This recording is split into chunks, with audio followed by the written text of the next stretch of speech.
الحمدللہ رب العالمین والصلاة والسلام علی رسولہ الکریم اما بعد فاعوذ باللہ من الشیطان الرجیم بسم اللہ الرحمن الرحیم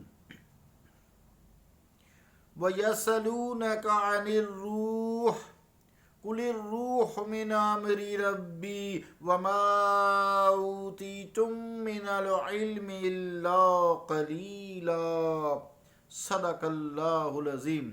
واجب الاحترام سامعین، السلام علیکم ورحمۃ اللہ وبرکاتہ۔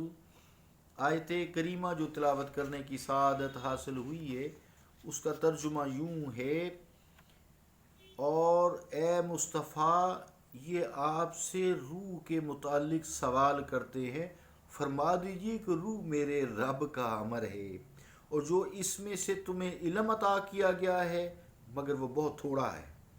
اللہ کا قول سچا ہے جو بڑی ہی عظمت والا ہے۔ عزیزان گرامی قدر، روح کے متعلق گفتگو چل رہی تھی۔ حضرت سید شاہ محی الدین قادری ویلوری رحمۃ اللہ علیہ کے حوالے سے اور حضرت نصیر الدین نصیر چراغ گوڑا رحمۃ اللہ علیہ کے حوالے سے، تو پہلی جو تشریح ہوئی یا تصریح ہوئی روح کے متعلق کہ روح جو ہے وہ مدبر ہے، متحرک ہے۔ پھر ہم نے یہ بات کی کہ جس طرح جسم میں روح کی مملکت کا کوئی شریک نہیں، اسی طرح اس پوری کائنات میں اللہ تعالیٰ کا کوئی شریک نہیں، نہ ذات میں نہ صفات میں۔ جس طرح پہلی بات کی تھی کہ روح تدبیر کرتی ہے، اسی طرح اللہ تعالیٰ بھی تدبیر کرتا ہے ساری کائنات کی۔ تیسری بات ہم نے یہ کی تھی کہ روح کے ارادہ کے بغیر جسم میں حرکات و سکنات نہیں ہو سکتی، اسی طرح اس پوری کائنات میں کوئی تبدیلی اللہ تعالیٰ کے ارادہ اور مرضی کے بغیر نہیں ہو سکتی۔ چوتھی بات جو ہم نے کل یہ کی تھی کہ جس طرح روح سے جسم کا کوئی حصہ چھپا ہوا نہیں ہے، اسی طرح اللہ تعالیٰ سے کائنات کا زمین و آسمان میں کوئی حصہ اللہ تعالیٰ سے مخفی نہیں، چھپا ہوا نہیں۔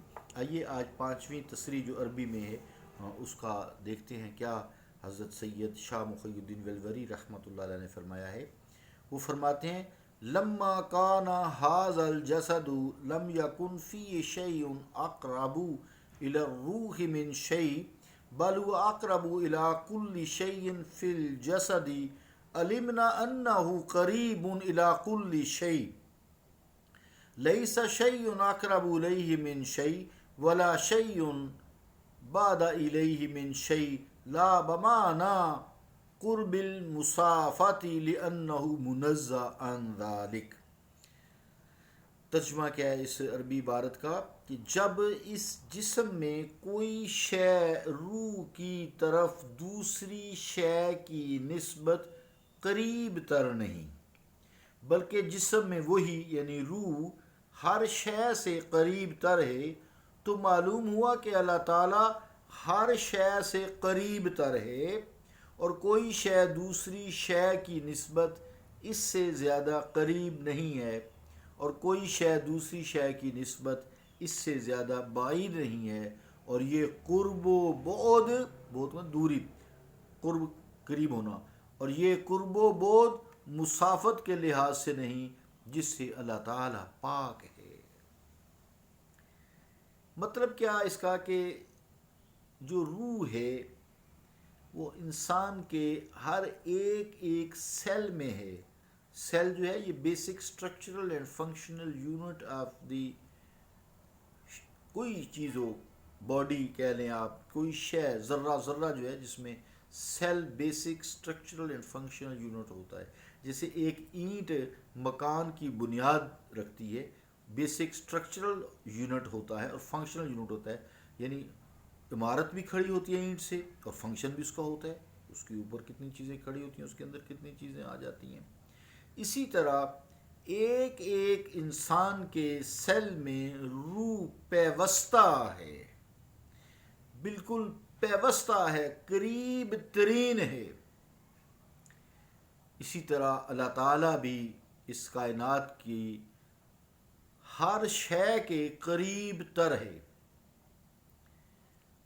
لیکن جو قریب ہے اس کے لیے جسم ہونا چاہیے۔ اللہ تعالیٰ جسم سے پاک ہے، پھر قریب کا جو مفہوم کچھ فاصلہ دیتا ہے بھی کتنا قریب ہے، اس سے بھی اللہ تعالیٰ پاک ہے، دوری سے بھی پاک ہے، قربت سے بھی اس طرح کی پاک ہے، یعنی فاصلے کی دوری اور قریب ہونے سے پاک ہے۔ اللہ کے اللہ نور السماوات والارض، اللہ زمین و آسمان کا نور ہے۔ اس کو ہم بعد میں بھی انشاءاللہ اس کو وضاحت کریں گے کہ اس کا مطلب یہ ہے اتنا قریب، اس طرح قریب کہ جیسے پانی میں چینی یا نمک حل ہوتا ہے تو اس کی قربت ہمیں نظر نہیں آتی لیکن بہت قریب ہوتا ہے، محسوس ہوتا ہے۔ اسی طرح اللہ تعالیٰ جو ہے، پہلی بات یہ حلول سے پاک ہے، حل ہونے سے پاک ہے۔ کسی چیز میں اللہ تعالیٰ حل ہو جائے یہ بات نہیں ہے۔ اللہ تعالیٰ اپنی ذات و صفات پر قائم رہتے ہوئے اللہ نور السماوات والارض، اللہ زمین و آسمان کا نور ہے۔ یہ اللہ تعالیٰ کا جو نور ہے ہر ایک شے میں موجود ہے، اسے اور اپنی وحدانیت کو قائم رکھے ہوئے ہے۔ اسی کو وحدت الوجود بھی کہا جاتا ہے، وحدت الشہود یا وحدت الموجود بھی کہا جاتا ہے، وحدت الوجود بھی کہا جاتا ہے۔ تو اللہ تعالیٰ بود کی مسافت اور قربت کی مسافت سے پاک ہے، منزہ ہے۔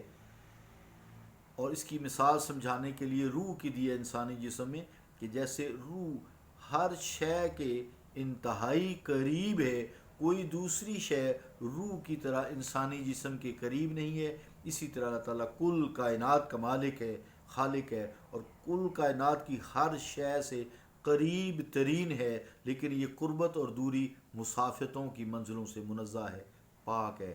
اللہ تعالیٰ ہمیں اپنا عرفان نصیب فرمائے اور اپنی ذات و صفات کو سمجھنے کی توفیق عطا فرمائے۔ صلی اللہ تعالیٰ علی رسول خیر خلقہ محمد وعلی آلہ و اصحابہ اجمعین برحمتک یا ارحم الراحمین۔